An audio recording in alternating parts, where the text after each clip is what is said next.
All right, take a look at this. A brand new video showing the aftermath of Monday's raids on the LA and Miami homes of music mogul Sean Diddy Combs as part of an ongoing federal human trafficking investigation. Our next guest previously defended Mr. Combs in 2015, where serious felony charges were dropped. Attorney Mark Geragos joins us live right now. Mark, good morning to you. Good morning to you, too. So, what do you think's going on? Well, I think clearly the feds have taken notice of the kind of raft of lawsuits that have been filed. They're using those as a roadmap. And the cynic in me would say that they aren't getting witnesses cooperating the way they want. And so this is a great way to kind of deliver a shock and awe message to anybody connected with Sean that this is, we're serious and we're coming after him and you better cooperate or you're going to be left in the wake. By the way, this is almost warp speed when it comes to the feds in terms of when they open an investigation and when they do this kind of a search. Right. And Marcus, you know, this particular unit that did the raids, they're in charge of human trafficking crimes. So do you connect those two?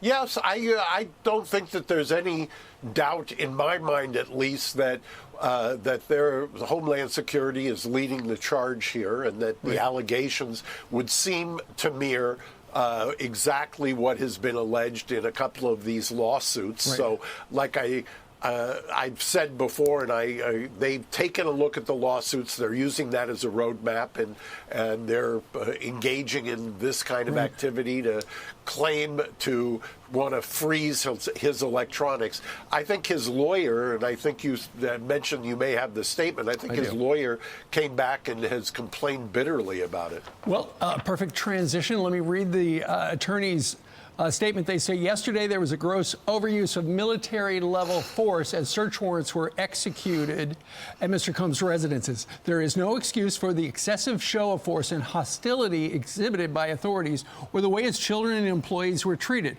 Mr. Combs was never detained but spoke to and cooperated with authorities. Despite media speculation, neither Mr. Combs nor any family members have been arrested, nor has his ability to travel been restricted in any way. This unprecedented ambush, paired with an advanced coordinated media presence, leads to a premature rush to judgment of Mr. Combs and is nothing more than a witch hunt based on meritless accusations made in civil lawsuits.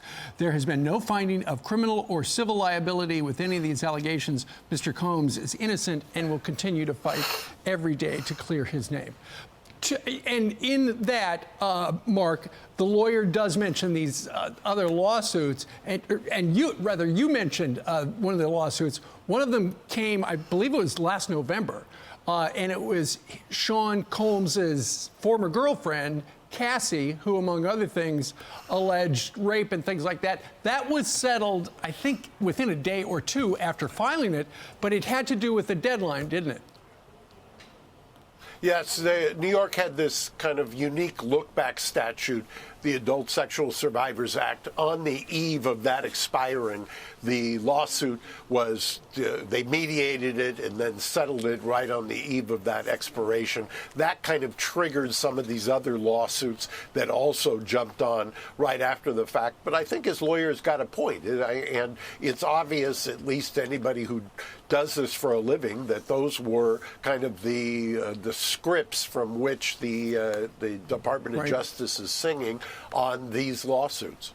In addition to representing Sean Combs, you also, back in the day, represented Lyle and Eric Menendez, who are the subject of a brand new Fox Nation special called Victims or Villains.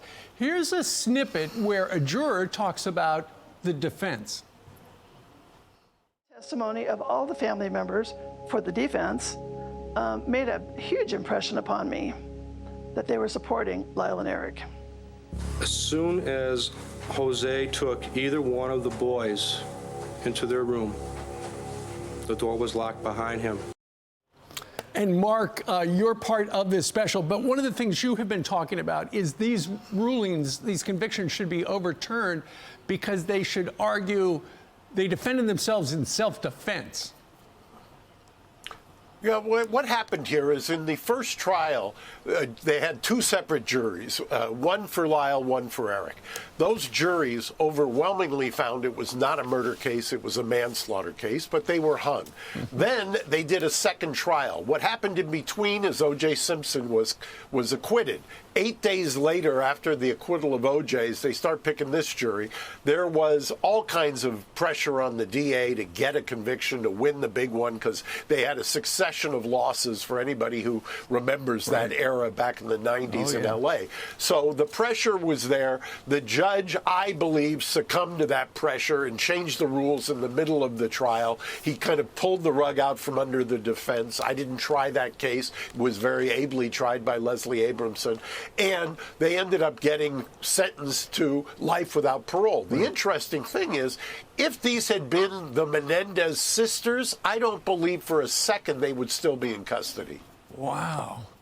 Folks, check out this special on Fox Nation. It is called Menendez Brothers, Victims or Villains, featuring Mr. Geragos. Thank you, sir.